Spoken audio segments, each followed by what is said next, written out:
Greetings. My apologies. I did not mean to startle you. I had assumed that, with the snow on the ground, you would hear my approach. I imagine that you are the latest courier from the Sealy Court. So, I will give you the same message as the last. I will not... But, wait. Your ears... They're so round. Red. They're very red. Here, take my hat. Given freely. I wove it myself. It should keep you warm. No, please. It's the least I can do. Well, if you insist. The rules demand I accept a trade, if earnestly offered. I must admit, this scarf is quite pleasing. I hope I may wear it as well as you.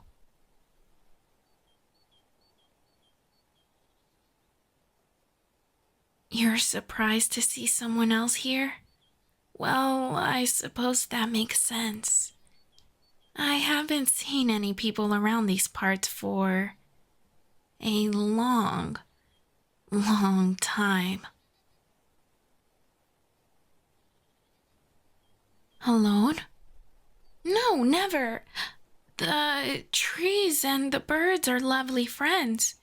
If you know how to talk to them, we converse plenty.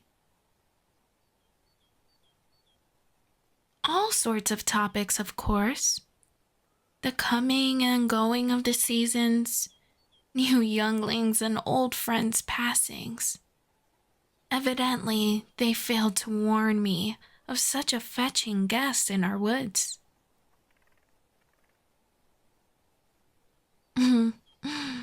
Well, aren't you full of questions? If you must know, I'm here because this forest is my home. You'd be amazed at how much the forest provides, if you know where to look. Of course, that begs another question. What could possibly bring a person like you all the way out here, where no one has come this way in years?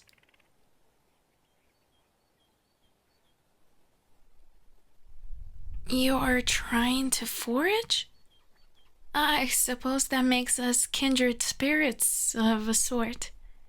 But by the stones and the stars above, what could possibly lead you so far into the woods? We must be nearly 50 miles from the nearest settlement.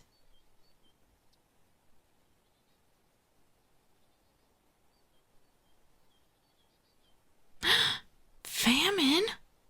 Some strange fungus rotting grain stores and fields across the province? Oh, that's terrible. So you've come all this way, walking and scrounging whatever food you can find?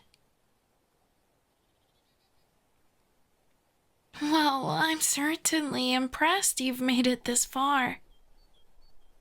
Forgive me for saying this, but you look exhausted and worryingly emaciated. Follow me. You may take food and rest in my cottage. It is the least of my duties to a guest in my lands.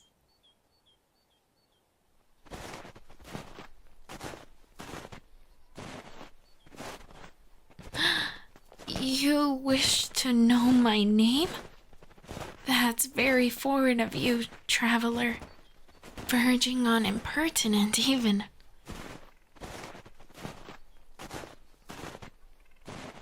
Indeed.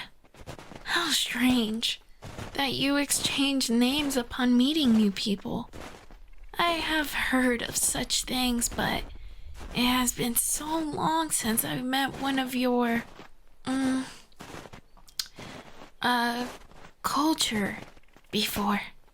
If if I might give you advice, speak not your name to any of my people.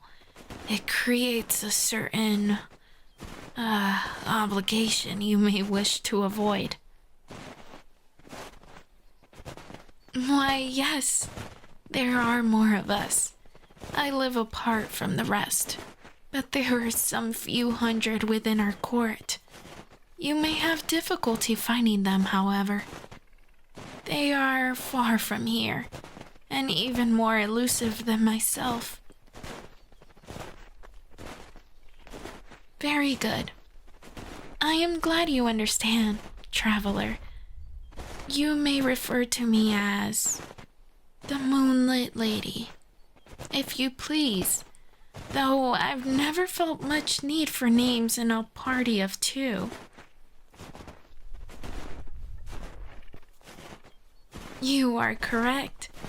That is not my name, but it is rather fitting, wouldn't you agree?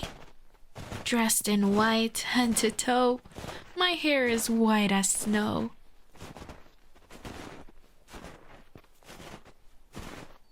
Why, thank you. Flattery will only get you so far, but it is appreciated nonetheless. In the name of the truth, I must admit that I am considered rather plain among my people. Traveler, you overstep. I fear the exhaustion has addled you. I am certainly not the fairest woman of these lands. I fear what others of my people may say if they heard such. Regardless, you far outshine myself, I promise. Regardless, we should have to suspend our argument for later. This here is my cottage. We are in luck. Based on the smoke curling from the chimney, the fire has not yet gone out. Indeed, it can be hard to see until you are nearly upon it. With its aged oak walls and snow-capped roof, it seems to nearly grow from the forest itself. But please, you've been out in the cold long enough. Do come inside. Ah, yes. The fire still burns. Here, allow me to... There we are. A few more logs to feed the flame. Why do you simply stand in the center of the room? Take a seat at the table. I'll fetch you a bowl of stew freely given. It's been simmering over the fire since this morning, so it should be ready by now. Must you be so stubborn? You clearly need it. You need to not come up with repayment now. As entertaining as it would be for you to give up more of your clothes to me, I would not take advantage of you so. And I fear the cold outside would take you without them. You wish to give 2 weeks of your labor in exchange for bedding and food? Well, I suppose the rules require me to accept your offer.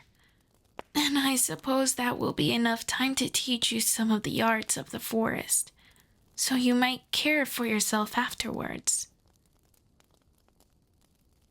The rules? I suppose I have mentioned them twice now, haven't I? You could consider them norms that my people must follow. Of hospitality, of the power of names. If you stay, I suppose I will have to teach them to you, too. Most of my kind are rather more strict than myself about them, and I would hate for you to run afoul of one of them. Regardless, now that we've reached an accord, please, eat up. It is a shame for one as lovely as you to be so unwell.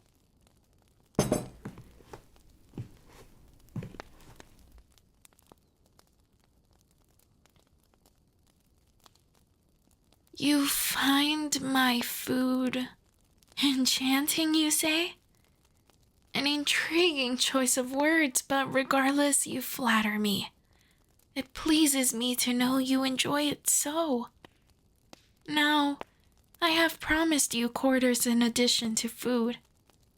And I always keep my promises. I have no bed to offer. I, myself, sleep on a pallet of furs. I will make you up one as well beside the fire. Just a moment.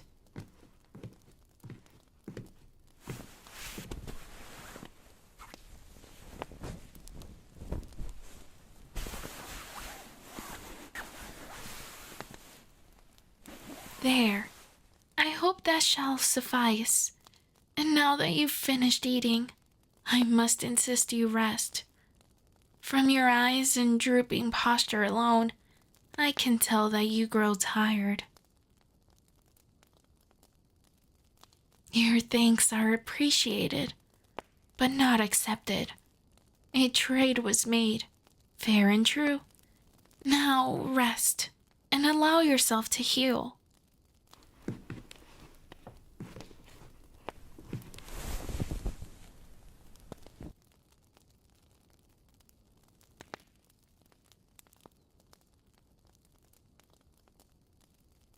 Asleep already? You truly needed it. I am glad that you have come to me. These woods grow lonely, even with the animals to speak with. And it has been ever so long since I've had a human in my home.